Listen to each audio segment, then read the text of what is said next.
आज धनगर समाज आक्रमक झालाय। एसटी प्रवर्गातून आरक्षणाची मागणी जी आहे ते सातत्याने धनगर समाजाकडून होती, मात्र सरकार या मागणीकडे गांभीर्याने बघत नसल्याचा आरोप धनगर समाजाने केलेला आहे। 20 वर्षापासून सातत्याने धनगर समाजाच्या एसटीच्या आरक्षणासाठी जे लढा देत आहेत ते भारत सोनर आपल्या सोबत आहेत। 20 वर्षाचा हा तुमचा एसटी आरक्षणाचा लढा आहे। सरकार सातत्याने तुम्ही मागणी करताय पण दुर्लक्ष करते, काय नेमकं कारण आहे?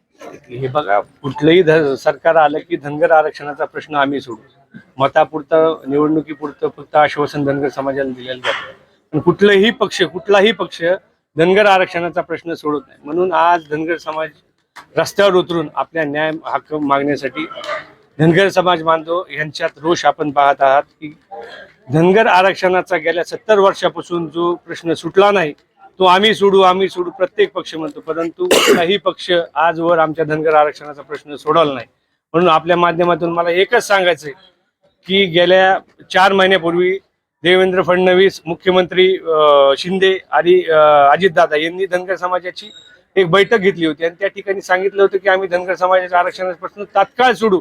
एक समिती स्थापन केली, त्या समितीचा अहवाल प्राप्त होताच आम्ही धनगर आरक्षणाचा प्रश्न सोडू, परंतु आज ती समिती नेमकी गेली कुठं, पाकिस्तानला गेली तर कुठं गेली हे कळायला तयार नाही।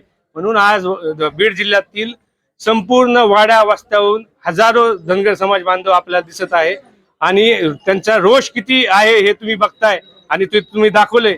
आपल्या माध्यमातून एकच सांगायचं, थेट ह्या सरकारला एक इशारा देतोय मी की धनगर समाजाचा आरक्षणाचा तात्काळ अंमलबजावणी करण्यात यावी, नसता येणाऱ्या काही दिवसात, महिन्यात आम्ही ह्या मुख्यमंत्री एकनाथजी शिंदे, उपमुख्यमंत्री देवेंद्र फडणवीस आणि अजितदादा पवार उपमुख्यमंत्री यांच्या घरासमोर महाराष्ट्रातील तमाम धनगर समाज बांधव त्या ठिकाणी जमेल, पूर्ण लाखोच्या करोड्याच्या संख्येने त्या ठिकाणी आपल्या आरक्षण घेतल्याशिवाय मिळवल्याशिवाय तिथून उठणार नाही, हटणार नाही। आणि जर कुठलाही अनुसूचित जर प्रकार घडला, जर महाराष्ट्र जर पेटला तर हे सर्वस्व जबाबदार हे सरकार असेल। 20 वर्षाचा लढा आहे तुमचा।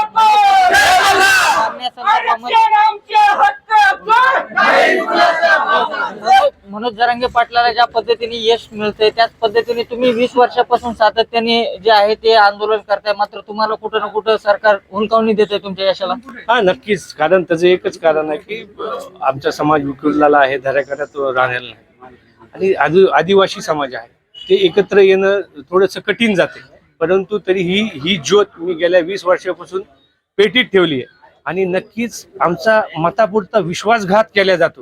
धनगर समाजाला कुठंतरी काहीतरी हुलकोनी द्यायचं आणि कुठंतरी काहीतरी खोटे आश्वासन द्यायचे आणि धनगर समाजाचा निवडणुकीपुरते वापर करायचा, हेच आतापर्यंत सर्व पक्षाच्या वतीने चित्र दिसत आहे। समाजाची फसवणूक करणाऱ्याला काय इशारा असेल तुमचा? कारण की 20 वर्षापासून तुमची फसवणूक होती, समाजाची फसवणूक होती, काय निर्वाळीचा इशारा? आपल्या माध्यमातून एकच सांगायचंय, ह्या प्रस्थापित पुढाऱ्यांनी ह्या धनगर समाजाचा विश्वासघात केला आहे, मग तो कुठल्याही पक्षाचा असो।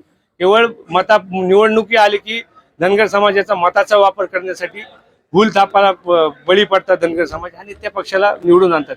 हे खुद्द देवेंद्र फडणवीसांना माहिती आहे। 2014च्या निवडणुकीमध्ये त्यांनी बारामती बघितलं होतं, सगळा धनगर समाजाचा हबाडा कसा असतोय।